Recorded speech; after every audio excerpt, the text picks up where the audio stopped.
পৃথিবীর বুক জুড়ে লুকিয়ে আছে অদ্ভুত সব জায়গা ও ঘটনা, যা বাস্তবে ঘটেছে, কিন্তু শুনলে মনে হবে যেন কোনো কল্পকাহিনী, যা আজও বিজ্ঞান ব্যাখ্যা দিতে পারেনি। আজকের ভিডিওতে আমরা এমন 7টি অদ্ভুত ও ভয়ানক আবিষ্কারের রহস্য জানব, যেগুলো জানলে আপনার গা শিউরে উঠবে। Number 7, Persian থম্ব। 2020 সালের অক্টোবর মাসে ইরানের কুর্দিস্তান অঞ্চলে চলছিল এক পুরাতন স্থাপনার খনন কাজ। হঠাৎই মাটির গভীরে মিলল এক প্রাচীন কবর, যা দেখে বিস্ময়ে হতবাক হয়ে যান আর্কিওলজিস্টরা। কবরের ভেতরে ছিল একটি প্রায় 1000 বছরের পুরনো মানুষের কঙ্কাল, যার পাঁজরে ছিল বল্লম বা তলোয়ারের গভীর আঘাতের চিহ্ন। প্রাচীন কবর এবং মানুষের কঙ্কাল আবিষ্কার নতুন কিছু নয়, কিন্তু গবেষকদের চোখ আটকে গেল এক অদ্ভুত বিষয়ের উপর। ওই কঙ্কালটি একটি বিশাল মাটির তৈরি জারের মধ্যে রেখে দাফন করা হয়েছিল। এই ধরনের সমাধি তারা আগে কখনো দেখেননি, কিন্তু বিজ্ঞান মহলে প্রশ্ন জাগল, কেন এই অদ্ভুত উপায়ে দাফন? রহস্য আরও বিস্ময়কর ডানা মেলল যখন দেখা গেল সেই মাটির জারের ভেতর কঙ্কালের সঙ্গে রাখা আছে ছুরি, তলোয়ার, কাঁচি, বল্লম, তীর এবং কিছু মূল্যবান রত্নপাথর। এই সমস্ত উপাদান দেখে ধারণা করা হয় এই ব্যক্তি ছিলেন একজন সাহসী যোদ্ধা। তাঁর পাঁজরের ক্ষত চিহ্নগুলো জানান দেয় তিনি যুদ্ধক্ষেত্রেই প্রাণ হারিয়েছিলেন।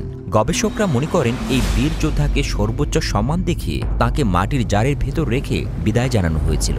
এ final resting jar for a fallen warrior. এই এক নিঃসন্দেহে ঐতিহাসিক রহস্যময় আবিষ্কার, যা আজও গবেষকদের মনে প্রশ্নের ঝড় তোলে। Number 6, the coffin birth. এই ঘটনাটি সত্যি বিজ্ঞানীদের হতভম্বই নয়, বাস্তবেই স্তম্ভিত করে দিয়েছিল। প্রথমে আপনাদের একটা বিষয় জানিয়ে রাখা দরকার, আজ থেকে 1000 বছর আগে চিকিৎসা বিজ্ঞান ছিল প্রায় অন্ধকারে। তখনকার দিনে সাধারণ একটুখানি অসুখও মানুষের জীবনের শেষ পরিণতি ডেকে আনত। সেই সময়ে সাধারণ কোনো অসুখের কারণে মানুষ মারা যেত, তেমন কোনো উন্নত চিকিৎসা পদ্ধতিও ছিল না। আধুনিক যুগের মতো উন্নত প্রযুক্তি, হাসপাতাল কিংবা চিকিৎসা ব্যবস্থা তখন কল্পনারও বাইরে। বিশেষ করে গর্ভবতী নারীদের জন্য সেই যোগটা ছিল এক গভীর অনিশ্চয়তার সময়। অনেক সময়ই দেখা যেত সেই গর্ভবতী মায়ের সাথে তার বাচ্চাটাও মরে যেত। এখন যে রহস্যময় ও চমকপ্রদ ঘটনাটি শুনতে চলেছেন, যা ঘটেছিল আজ থেকে প্রায় 1200 বছর আগে ইতালির এক ছোট্ট গ্রামে। একটি গর্ভবতী নারী দুর্ভাগ্যজনকভাবে মারা যান। গ্রামের নিয়ম অনুযায়ী তাকে স্থানীয় কবরস্থানে দাফন করা হয়, কিন্তু সেই কবর একদিন ইতিহাসের পাতায় এমন বিস্ময়করভাবে স্থান করে নেবে তা কে জানত? 2002 সালে এক অজানা কারণে সেই নারীর কবরটি খনন করা হয়। প্রথমে প্রত্নতাত্ত্বিকরা ভেবেছিলেন এটি একটি সাধারণ মহিলার কবর, কিন্তু তারপর যা আবিষ্কার হলো, যা গোটা প্রত্নতত্ত্ব জগৎকে নাড়িয়ে দেয়। গবেষকরা লক্ষ্য করেন কবরস্থ নারীর 2 পায়ের মাঝে আরেকটি ক্ষুদ্রাকৃতির কঙ্কাল শুয়ে আছে, একটি সদ্যজাত শিশুর কঙ্কাল। মুহূর্তেই তারা বুঝে ফেলেন মৃত নারীর গর্ভেই এই শিশুটির জন্ম হয়েছিল। কিন্তু কবরের ভেতরে এ যেন গবেষকদের রীতিমতো বিপাকে ফেলে দিয়েছিল। মাটির নিচে গাছের শিকড়ের মতো মানববৃক্ষের জন্ম হতে যাচ্ছিল। এটি ছিল এক কফিন বার্থ বা কবর জন্ম। এর দুর্লভ উদাহরণ। এটি একটি গভীর ও হৃদয় বিদারক ঘটনা, যেখানে মৃত্যুর নিচে থেকেও জীবনের স্পর্শ একবার প্রবলভাবে প্রকাশ পেয়েছিল। সেই যুগে কোনো আধুনিক যন্ত্র ছিল না যা মৃত নারীর গর্ভে থাকা সন্তানের বেঁচে থাকা নির্ধারণ করতে পারত। তাই কোনো পরীক্ষা ছাড়াই নারীর দেহ দাফন করা হয়, আর শিশুটি তার গর্ভেই জন্ম নেয় কবরের অতল অন্ধকারে। আরও এক বিস্ময়কর তথ্য হলো, নারীর খুলিতে পাওয়া গেছে ছোট ছোট ছিদ্র, যা দেখে গবেষকরা ধারণা করেন তিনি হয়তো কোনো সহিংসতার শিকার হয়েছিলেন, কিংবা তার মৃত্যু স্বাভাবিক ছিল না। এই কফিন বার্থ ঘটনাটি শুধু এক রহস্যময় কঙ্কাল নয়, এটি জীবন ও মৃত্যুর অবিচ্ছিন্ন দ্বন্দ্বের এক চরম বেদনাদায়ক পরিণতি। Number 5, crust by Napoleon. 2017 সালে অস্ট্রিয়ার একজন কৃষক চাষের জন্য নিজের জমিতে খনন করেছিল। কিছুটা খনন করার পর সে বেশ কিছু মানুষের কঙ্কাল দেখতে পায়। ভয় পেয়ে কৃষকটি আর্কিওলজিস্টকে খবর দেয়। যখন আর্কিওলজিস্টরা ওই জায়গায় খোদাই করতে যায়, তারা সেখানে 55,000 ব্যক্তির কঙ্কাল খুঁজে পায়। আসলে এই কঙ্কালগুলি ছিল 55,000 অস্ট্রিয়ান আর্মির মৃতদেহ। 1809 সালে নেপোলিয়নের হুকুমে তার প্রতিদ্বন্দ্বীদের হত্যা করা হয়। এই আর্মিগুলি ছিল অস্ট্রিয়ান আর্মি। যুদ্ধে হেরে যাওয়ার পর কৃষকের জমিতে বড় গর্ত করে ফ্রেঞ্চ সেনারা এরপর 55,000 মৃতদেহগুলোকে সেই গর্তের মধ্যে ফেলে দেয়। এদিকে আর্কিওলজিস্টরা সেই গর্তের কবরের মধ্যে সন্ধান পেয়েছে মাস্কেট বল, বাটন আর কয়েক হাজার যুদ্ধের অস্ত্র, যেগুলো যুদ্ধের সময় সেনাদের সঙ্গে ছিল। সবচেয়ে অবাক করার ঘটনা হলো, সেই সেনাগুলোর মধ্যে বেশিরভাগ সেনা ছিল অসুস্থ। আর্কিওলজিস্টরা কঙ্কালগুলোর উপর গবেষণা গবেষণা করে জানতে পারল যে বেশিরভাগ সেনারা স্কার্ভি রোগে আক্রান্ত ছিল। ভিটামিন সি এর অভাবে এই রোগ দেখা দেয়। আসলে সেনারা লং মার্চ করেছিল, ভারী অস্ত্রশস্ত্র নিয়ে তারা বহু পথ অতিক্রম করেছিল, তাই তাদের পায়ের গাঁটগুলো ফুলে গিয়েছিল। আবার অনেকেই নিউমোনিয়া সংক্রমণের শিকার হয়েছিল। তা সত্ত্বেও সেনারা যুদ্ধ করেছিল নিজের দেশের জন্য। এর দ্বারা প্রমাণিত হয় প্রাচীন যুগের সেনাদের জীবন কত বেদনাদায়ক ছিল। শুধু তাই নয়, এই সেনাগুলোর মধ্যে বেশ কয়েকজন সেনার বয়স ছিল মাত্র 15 থেকে 18 বছর। এত অল্প বয়সেও তাদের হাতে অস্ত্র ধরিয়ে দেয়া হয়েছিল। তাহলে ভাবুন তখনকার মানুষ কতটা নিষ্ঠুর ছিল। এ যেন রীতিমতো এক হাতে অস্ত্র, দেশপ্রেম, আর এক হাতে ভাগ্যের নির্মম পরিহাস। Number 4, the Capuchin crypt. চেক রিপাবলিকে অবস্থিত ক্যাপুচিন ক্রিপ্ট পৃথিবীর মধ্যে অন্যতম ভয়ানক কবরস্থান। যেন চার্চের নিচে ভয়াল মৃত্যুপুরী, যেখানে দেয়াল জোড়ে গোপনে লুকিয়ে আছে সারি সারি মমি। এটি এমন একটি কবরস্থান যেটি 300 বছর পূর্বে সন্ন্যাসীদের মমি বানিয়ে রাখা হতো। আশ্চর্যের বিষয় হলো এই কবরস্থানটি কোনো ফাঁকা জায়গা ছিল না। একটি চার্চের নিচে কবরস্থানটিকে তৈরি করা হয়েছিল, আর এই কবরস্থানটিতে প্রবেশের জন্য একটি গোপন পথ রাখা হয়েছিল, যা তখনকার দিনে রাজ পরিবারের লোকেরা জানত।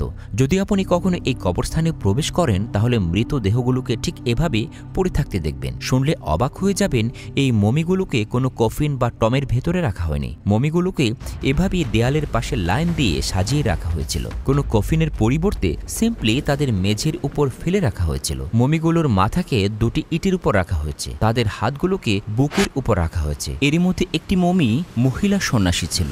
দেখলে মনে হবে যেন মরার সময় সে অনেক কষ্ট পাচ্ছিল, তাই তাদের চেহারাটা এমন বিষণ্ণ লাগছে। আর্কিওলজিস্টরা মনে করেন সম্ভবত মহিলাটিকে দুর্ভাগ্যক্রমে জীবন্ত কবর দেওয়া হয়েছিল, কারণ সে প্যারালাইসিসের শিকার হয়েছিল। কিন্তু চার্চের সন্ন্যাসীরা তা বুঝতে পারেননি। তারা মহিলাটিকে এভাবেই চার্চের নিচে কবরস্থানে রেখে যায়, আর বেচারে না খেতে পেয়ে মারা যায়। সব থেকে ইন্টারেস্টিং ব্যাপার হলো তারা কেবল একটিমাত্র কফিনকেই ব্যবহার করত অন্তিম সংস্কারের জন্য। কিন্তু কোন উদ্দেশ্যে সন্ন্যাসীদের মমি বানানো হয়েছিল এর উত্তর এখনও গবেষকরা খুঁজে পায়নি। নাম্বার 3, নাজি এনিজমা। নর্থ ইউরোপের বাল্টিক সাগরের কিছু মৎস্য শিকারী তাদের জালে অদ্ভুত জিনিস দেখতে পায়। প্রথমে তারা মনে করেছিল এটা হয়তো কোনো টাইফোরাইটার, কারণ মেশিনটা অনেকটা টাইফোরাইটারের মতোই লাগছিল। কিন্তু তারা পরবর্তীতে বুঝতে পারে যে এটা কোনো টাইফোরাইটার নয়, অন্য কিছু। কি ছিল এই মেশিনে?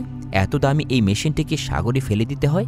অবশেষে কৌতূহলী হয়ে তারা রিসার্চের জন্য মেশিনটিকে গবেষকদের কাছে পাঠায়। আসলে এই মেশিনটি থেকে সেনারা গোপন মেসেজ পাঠাতো।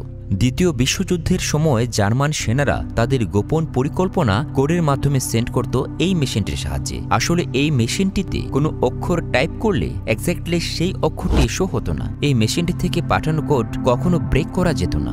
এই কোডটি ব্যাক করার জন্য কেবলমাত্র এনিগমা মেশিনটির সাহায্য নিতে হতো, যা কেবল জার্মান সেনাদের মধ্যেই ছিল। আপনি এই মেশিনটিতে এ প্রেস করেন তাহলে অন্য কোনো ওয়ার্ড বা সিম্বল শো হবে। যেমন মনে করুন আপনি প্রেস করলেন এ, আর এটাতে প্রকাশ হতো 3। যারা এই যন্ত্রটি চালাতেন তারা জানতেন এর মানে হলো 3, কিন্তু শত্রুপক্ষ কোনোভাবেই জানতো না এ মানে 3, আর এভাবেই গোপনে কোড সেন্ড করত। অবাক করা এই যন্ত্রটি। যুদ্ধ শেষে মেশিনটিকে সমুদ্রে ফেলে দেওয়া হয়েছিল যাতে শত্রুদের বার্তাকে রেকর্ড না করতে পারে। নাম্বার 2, হিউম্যান বোন ওয়েপন্স। ইতিহাস থেকে আমরা জানতে পেরেছি প্রাচীন যুগের মানুষ আত্মরক্ষার জন্য পশুর হাড় বা পাথর দিয়ে অস্ত্র তৈরি করত। কিন্তু আপনি কি কখনো শুনেছেন মানুষের হাড় দিয়ে অস্ত্র তৈরি করত? ভাবা যায়? আর্কিওলজিস্টরা সম্প্রতি ডগারল্যান্ড দ্বীপে মানুষের হাড় কঙ্কাল দিয়ে তৈরি করা ভিন্ন ভিন্ন অস্ত্রের সন্ধান পায়। এই হাতিয়ারগুলো দিয়ে শিকার থেকে শুরু করে তারা অন্যান্য কাজও করত। ডগারল্যান্ড একসময় একটি দ্বীপ ছিল যেটি ব্রিটেনের কাছাকাছি অবস্থিত। সি লেভেল ক্রমশ বাড়ার কারণে বর্তমান ডগার আইল্যান্ড সমুদ্রে নিমজ্জিত হয়ে যায়। 6000 বছর পূর্বে এই দ্বীপে নোমাডিক উপজাতিরা বসবাস করত, আর তারা মানুষের হাড় দিয়ে তৈরি হাতিয়ার ব্যবহার করত।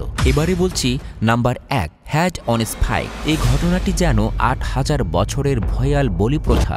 সুইডেনের রেল লাইনের কনস্ট্রাকশনের কাজ চলছিল। খনন করার সময় ওয়ার্কাররা এমন একটি জিনিস দেখতে পায় যা তাদের রাতের ঘুম কেড়ে নিয়েছিল। তারা সেখানে অনেকগুলো মানুষের কঙ্কাল দেখতে পায়। তাদের ভয় পাবার প্রধান কারণ হলো কঙ্কালগুলোর মাথায় স্পাইক ভেদ করা রয়েছে। গবেষকদের মতে 8000 বছর পূর্বে পুকুর ছিল। এই পুকুরটিকে কেন্দ্র করে এখনকার অধিবাসীরা ধর্মীয় আচরণবিধি পালন করত। হতো। এই কথায় ব্যক্তি মাথা থেকে দেহ পৃথক করে দিত। এরপর কাটা মুন্ডুটিকে স্পাইকে লাগিয়ে দেওয়া হতো আর পুকুরে ফেলে দেওয়া হতো। কিন্তু এখন প্রশ্ন হলো, মাথায় স্পাইকটি তারা কখন ভেদ করত, মৃত্যুর পর নাকি মৃত্যুর আগে? এই বিষয়ে আর্কিওলজিস্টরা সঠিক উত্তর দিতে পারেনি। প্রিয় দর্শক, আজকের এই 7টি ঘটনা থেকে সবচেয়ে অদ্ভুত লেগেছে কোনটি? কমেন্ট করে জানাবেন।